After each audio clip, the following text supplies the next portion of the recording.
తెలుగుని ప్రేక్షకులకు నమస్కారం. నేను మీ ప్రశాంత్ గొండ్యాల.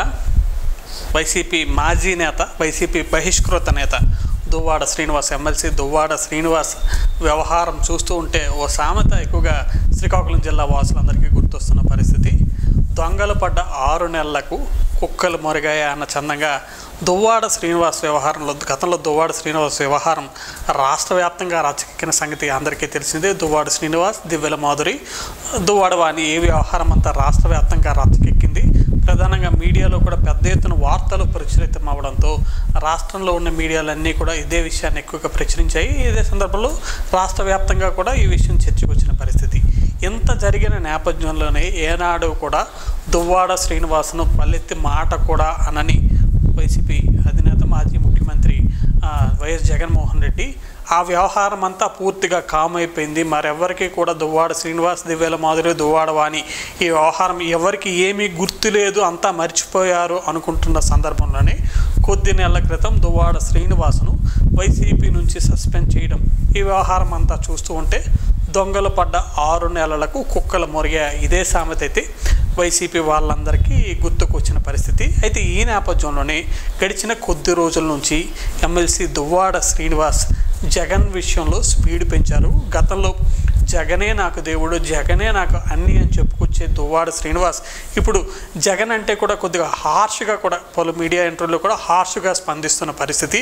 అసలు దువ్వాడ శ్రీనివాసులో ఈ మార్పు ఎందుకు వచ్చింది? దువ్వాడ విషయంలో ఇంత కఠినంగా వ్యవహరించిన జగన్మోహన్ రెడ్డి భవిష్యత్తులో శ్రీకాకుళంలో ఉండే నేతలందరిపైన కూడా ఇంతే కఠినంగా వ్యవహరిస్తారా? ఈ 2 అంశాలను మనం ఇప్పుడు చర్చించుకునే ప్రయత్నం చేద్దాం. దువ్వాడ శ్రీనివాస్ వైసీపీ బహిష్కరణ నేతగా ఉన్నారు. ఆయన పార్టీ నుంచి క్రమశిక్షణ చర్యల నేపథ్యంలో సస్పెండ్ చేస్తున్నామని చెప్పి కొద్ది నెలల క్రితం వైసీపీ అధిష్టానం అఫీషియల్ సోషల్ మీడియా హ్యాండిల్లో ఒక బహిష్కృత ప్రకటన అయితే వెలువడించింది. ఆ తర్వాత వైసీపీ నుంచి దువ్వాడ శ్రీనివాస్ని ఓన్లీ వైసీపీ నుంచి బహిష్కరణ చేసింది. ఆయన ఎమ్మెల్సీ పదవి ఇంకా కొనసాగుతూనే ఉన్న పరిస్థితి. ఈ నేపథ్యంలో దువ్వాడ శ్రీనివాస్ క్రమశిక్షణ చర్యల నేపథ్యంలోనే ఆయన పార్టీ నుంచి సస్పెండ్ చేస్తున్నామని చెప్పి అందులో స్పష్టంగా వివరించిన పరిస్థితి ఉంది. అయితే దువ్వాడ శ్రీనివాస్ ఏ బార్డర్ లైన్ దాటారు, ఏ క్రమశిక్షణ చర్యను ఉల్లంఘించారన్నది ఒకసారి పరిశీలిస్తే ఆయన టెక్కలి వైసీపీగా ఉన్న వైసీపీ ఇన్ఛార్జిగా ఉన్న పేరాడ తిలక్ను సపోర్ట్ చెయ్యను, తాను ఇండివిజువల్గా వెళ్తాను అన్న పార్టీ నిర్ణయాన్ని విభేదించిన కారణంగానే ఆయన్ని వైసీపీ నుంచి సస్పెండ్ చేస్తున్నట్టు ఆనాడు ఆ ప్రకటనలో అయితే స్పష్టంగా పేర్కొన్న పరిస్థితి. అయితే ఇదే విషయాన్ని దువ్వాడ శ్రీనివాస్ కూడా స్పష్టం చేసిన పరిస్థితి. తాను ఎట్టి పరిస్థితుల్లో కూడా పేరాడ తిలక్ని సపోర్ట్ చేయను, అందువల్ల ఎగ్జిట్ అవుతున్నానని చెప్పి ఆయన ఆ నిర్ణయాన్ని తీసుకుంటున్నానని చెప్పి ఆయన కూడా బయటకు వచ్చినప్పటికీ భవిష్యత్తులో ఏ పరిణామాలైనా జరుగుతాయి, మళ్ళీ వైసీపీలోకి వస్తానా అంటూ వస్తూనే కొద్ది రోజుల క్రితం నుంచి జగన్పై కూడా హార్ష్గా ప్రవర్తిస్తున్న పరిస్థితి అయితే ఉంది. అయితే ఏదైతే దువ్వాడ శ్రీనివాస్ వ్యవహారంలో ఇంత కఠినంగా వ్యవహరించిన వైఎస్ జగన్మోహన్ రెడ్డి శ్రీకాకుళం జిల్లాలో ఇంకా అనేక నియోజకవర్గాల్లో ఇదే తరహా సమస్యలు అయితే ఉన్నాయి. శ్రీకాకుళం జిల్లా వరకు వస్తే ఇచ్చాపురం నియోజకవర్గంలో అక్కడ ఇన్ఛార్జ్గా ఉన్న జడ్పీ చైర్పర్సన్ పిరియా విజయ సాయిరాజ్, ఆ ఇన్ఛార్జ్ను కూడా ఎవరు అక్కడ లెక్క చేయడం లేదు. మిగిలిన ఎవరైతే సోకాల్డ్ సీనియర్ పొలిటికల్ సెంటర్స్ అయితే ఇచ్చాపురంలో ఉన్నాయో అవి ఎవరు కూడా పిరియా విజయ సాయిరాజ్ను వారెవరూ కూడా రెస్పెక్ట్ ఇవ్వడం లేదు అన్న ఒక వాదన కూడా అక్కడ నడుస్తున్న పరిస్థితి. ఆ బహునాయకత్వ సమస్యల్లో కారణంగానే గడిచిన కొన్నేళ్ళుగా కూడా ఇచ్చాపురంలో వైసీపీ ఓడిపోతున్న పరిస్థితి. ఈ నేపథ్యంలో ఇచ్చాపురంలో ఉన్న వైసీపీ సోకాల్డ్ సాయిరాజ్ నాయకత్వాన్ని విభేదిస్తున్న నేతలందరినీ కూడా జగన్మోహన్ రెడ్డి సస్పెండ్ చేస్తారా? పలాసలో కూడా ఇదే వ్యవహారం నడిచింది గడిచిన ఎన్నికల సమయంలో. తాజాగా ఇప్పుడు కూడా అక్కడ ఇన్ఛార్జిగా ఉన్నారు మాజీ మంత్రి సీదిరి అప్పలరాజు. సీదిరి అప్పలరాజు ఇన్ఛార్జ్ నాయకత్వాన్ని వ్యతిరేకిస్తూ చాలామంది చాలా రకాల కార్యక్రమాలు చేపడుతున్న పరిస్థితి ఉంది. వారందరినీ కూడా వైఎస్ జగన్మోహన్ రెడ్డి సస్పెండ్ చేస్తారా?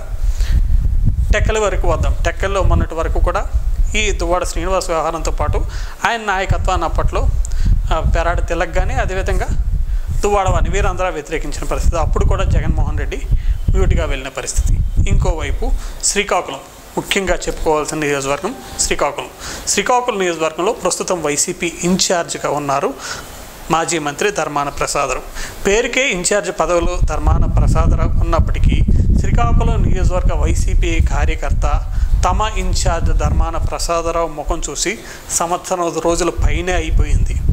ఏదైతే శ్రీకాకుళం జిల్లా కేంద్రంలోని వైసీపీ అనేక ప్రభుత్వంపై ఒత్తిడి తెచ్చే అనేక కార్యక్రమాలు చేసినప్పటికీ ఏనాడు ఏ కార్యక్రమానికి కూడా ధర్మాన ప్రసాదరావు కానీ ఆయన కుమారుడు ధర్మాన రామ్ మనోహర్ నాయుడు కానీ వీళ్ళెవ్వరు కూడా హాజరు కాని పరిస్థితి. ఇంత స్థాయిలో వాళ్ళు ఓపెన్గా కూడా ధర్మాన ప్రసాదరావు కానీ ధర్మాన రామ్ మనోహర్ నాయుడు కానీ వీరెవరు కూడా వైసీపీ కార్యక్రమాలకు పార్టీ కార్యక్రమాలకు ఎక్కడ హాజరు కాకపోయినప్పటికీ ఆయన్ను ఇంకా ఎందుకు వైఎస్ జగన్మోహన్ రెడ్డి ప్రోత్సహిస్తూ వస్తున్నారు?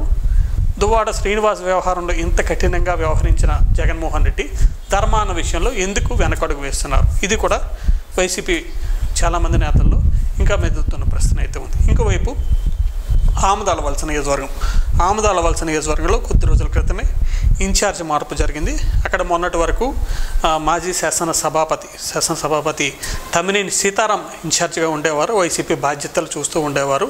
అలాంటి వ్యక్తి ఆయన్ను తప్పించి అక్కడ నెంబర్ 2గా మొన్నటి వరకు ఉన్న చింతాడ రవికుమార్కు వైసీపీ ఇన్ఛార్జ్ బాధ్యతలను కొద్ది నెలల క్రితం అయితే ఇవ్వడం అయితే జరిగింది. ఈ నేపథ్యంలో తమ్మినేని మన తెలుగు అనే ఇంటర్వ్యూలోనే చెప్పడం అయితే జరిగింది, ఇన్ఛార్జ్ మార్పు విషయం తనకు తెలియకుండా జరిగిందని, దీనివల్ల తాను కూడా చాలా ఇబ్బందులు పడుతున్నానని, ఎంతో మనోవేదనకు గురి అవుతున్నానని చెబుతూనే భవిష్యత్తులో ఎప్పుడు కూడా చింతాడ రవికుమార్కు నా బ్లెస్సింగ్స్ ఉండవు, నా సపోర్ట్ ఉండదు అని చెప్పి మన తెలుగు అనే ఇంటర్వ్యూలో ఎక్స్క్లూజివ్గా చెప్పడం అయితే జరిగింది. ఇంత ఓపెన్గా మాజీ శాసనసభాపతి తమ్మినేని సీతారాం తాను అక్కడ వైసీపీ ఇన్ఛార్జ్గా ఉన్న చింతాడ రవికుమార్కు సపోర్ట్ చెయ్యను అని చెప్పిన నేపథ్యంలో తమ్మినేని సీతారాం విషయంలో కూడా వైఎస్ జగన్మోహన్ రెడ్డి కఠినంగా వ్యవహరిస్తారా, ఇంకెప్పుడు నిర్ణయం తీసుకుంటారు? దువ్వాడ శ్రీని విషయంలో కఠినంగా వ్యవహరించిన జగన్మోహన్ రెడ్డి మాజీ మంత్రులు సీనియర్ నేతలుగా ఉన్న ధర్మాన ప్రసాదరావు, తమ్మినేని సీతారాం ఇంకా సోకాల్డ్ సీనియర్ నేతల విషయంలో ఎందుకు కఠినంగా వ్యవహరించలేకపోతున్నారు, ఎందుకు వెనకడుగు వేస్తున్నారు? దువ్వాడ శ్రీనికి ఒక న్యాయం, మిగిలిన సోకాల్డ్ నేతలకు ఒక న్యాయం అంటూ వైసీపీ నేతలు అయితేనేమి, దువ్వాడ శ్రీని అభిమానులు అయితేనేమి వీరంతా కూడా ప్రస్తుతం బాధపడుతున్న పరిస్థితి. ఈ బాధలంతా కొనసాగుతున్న నేపథ్యంలోనే గడిచిన వారం రోజుల నుంచి వైసీపీ నుంచి బహిష్కృత నేతగా, వైసీపీ నుంచి సస్పెండ్ అయిన నేతగా ఉన్న ఎమ్మెల్సీ దువ్వాడ శ్రీనివాస్ సైతం తన గొంతును మార్చారు, కొద్దిగా స్పీడ్ పెంచారని అయితే చెప్పుకోవచ్చు. గడిచిన కొన్నేళ్లుగా జగనే నాకు దైవం, జగనే నాకు దేవుడు, మా ఇంట్లో జగన్మోహన్ రెడ్డి ఫోటో ఉంటుంది దేవుడి స్థానంలో అని చెప్పి అంతగా చెప్పుకొని వచ్చే దువ్వాడ శ్రీనివాస్ సైతం జగన్ విషయంలో ఈ ఇటీవల కాలంలో జరిగిన అనేక ఇంటర్వ్యూల్లో సైతం హార్ష్గా బదులివ్వడం అయితే మొదలుపెట్టారు. ఎలాగూ వైసీపీలో సస్పెండ్ అయ్యాను, భవిష్యత్తులో చేర్చుకోరా అన్న సస్పెన్స్ నడుస్తున్న తరుణంలోనే చాలామంది ఇంటర్వ్యూల్లో అడిగిన ప్రశ్నకు తాను ఎప్పుడు జగన్కి అంత వీరవిద్యుడిగా ఉన్నానని చెప్పలేదని, తన పిల్లలకి ఎప్పుడు వాళ్ళ పేరు పెట్టుకుంటానని ఆన్సర్ ఇవ్వలేదని, ఇలా జగన్ అంటే కాస్త హార్ష్గా బదిలిచ్చే సమాధానాలు అయితే గడిచిన కొద్ది రోజులుగా దువ్వాడ శ్రీనివాస్ నుంచి వస్తున్న పరిస్థితి ఉంది. ఈ నేపథ్యంలో భవిష్యత్తులో పూర్తిగా ప్రస్తుతానికైతే ఎమ్మెల్సీ పదవి ఉంది, దాన్ని రద్దు చేయాలంటే మండల్లో సిట్టింగ్, ఇలా చాలా రకాల కార్యక్రమాలు ఉన్నాయి. ప్రస్తుతానికైతే ఎమ్మెల్సీగా కొనసాగుతూ ఉన్నప్పటికీ వైసీపీ నుంచి సస్పెండ్ అయినా భవిష్యత్తులో మళ్ళీ ఎప్పుడైనా చేరుతాను అని చెప్పి నిన్న మొన్నటి వరకు దువ్వాడ శ్రీనివాస్ చెప్పారు. ప్రస్తుతం ఈయన కూడా హార్ష్గా జగన్మోహన్ రెడ్డి వ్యవహారంలో హార్ష్గా బదులిస్తుండడంతో భవిష్యత్తులో ఆ దిశగా కూడా ఎక్కడ కూడా ఎలాంటివి ఉంటాయి అన్నది కూడా క్వశ్చన్ మార్క్గా ఉన్న పరిస్థితి. ఇంకోవైపు దువ్వాడ శ్రీనివాస్ తమ్ముడు దువ్వాడ శ్రీకాంత్, ఈయన ఎన్నికలకు కొద్ది రోజుల ముందే వైసీపీని వీడి, పలాసకు చెందిన నేత అయిన వైసీపీని వీడి టీడీపీలో చేరారు దువ్వాడ శ్రీకాంత్.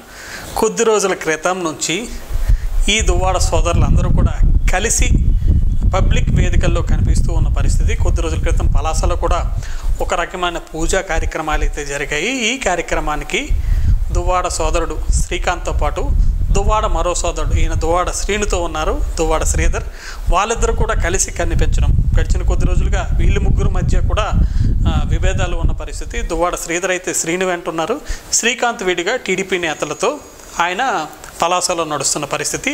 అయితే ఇటీవల జరిగిన కొన్ని కార్యక్రమాలలో దువ్వాడ శ్రీకాంత్ సోదరులు, శ్రీకాంత్ అయితేనేమి శ్రీధర్ అయితేనేమి, వీరందరూ కూడా ఒకే వేదికల్లో కలిసి కనిపించడం, ప్రస్తుతం దువ్వాడ శ్రీను జగన్ను విభేదిస్తూ కామెంట్లు చేయడం, భవిష్యత్తులో ఏమి జరుగుతుందా అన్న క్వశ్చన్ మార్క్ కూడా ప్రస్తుతం అంతటా వ్యక్తమవుతున్న పరిస్థితి. ప్రస్తుతం దువ్వాడ శ్రీను మాత్రం ఆయన వ్యక్తిగత బిజినెస్ కార్యక్రమాల వల్ల హైదరాబాద్లో ఉంటున్నారు. అప్పుడప్పుడు శ్రీకాకుళం టెక్కలి వచ్చిపోతూ ఉన్న పరిస్థితి ఉంది. మరికొద్ది రోజుల్లోనే పూర్తి స్థాయిలో టెక్కల్లో తన కార్యక్రమాలను మళ్ళీ పునఃప్రారంభిస్తానని, మళ్ళీ తన పూర్వ వైభవాన్ని, పొలిటికల్ పూర్వ వైభవాన్ని తీసుకువస్తానని, తనను నమ్ముకున్న కార్యకర్తలను, తనను నమ్ముకున్న ప్రజలను వారి బాధ్యతలను నెరవేర్చే బాధ్యత తనది అని చెప్పి అనేక వేదికల్లో చెప్పుకుంటూ వస్తున్న దువ్వాడ శ్రీనివాస్ మళ్ళీ పొలిటికల్గా నెక్స్ట్ స్టెప్ ఏమి తీసుకోబోతున్నారనేది కూడా ప్రస్తుతానికైతే క్వశ్చన్ మార్క్గా ఉంది. అయితే ఈ నేపథ్యంలో అందరూ కూడా ఒకటే ప్రశ్నిస్తున్నారు. దువ్వాడ శ్రీనివాస్ అయితేనేమి, వైసీపీ కొంతమంది నేతలు అయితేనేమి, దువ్వాడ శ్రీనివాస్ వ్యవహారంలో ఇంత కఠినంగా వ్యవహరించిన వైఎస్ జగన్మోహన్ రెడ్డి, మాజీ మంత్రి ధర్మాన ప్రసాదరావు విషయంలో, తమ్మినేని సీతారాం వ్యవహారంలో ఎందుకు అంత కఠినంగా వ్యవహరించలేకపోతున్నారు, ఎందుకు వెనక్కి తగ్గుతున్నారు, దువ్వాడ శ్రీనికి ఒక న్యాయం, వీరిద్దరికీ ఒక న్యాయమా అని చెప్పి వీరంతా ప్రశ్నిస్తున్న పరిస్థితి. భవిష్యత్తులో వాటిపై కూడా చర్యలు తీసుకోవాలని వీరంతా కోరుతున్న పరిస్థితి ఉంది. శ్రీకాకుళం నుంచి కెమెరా పర్సన్ ఆగుతో ప్రశాంత్, తెలుగు వన్ న్యూస్.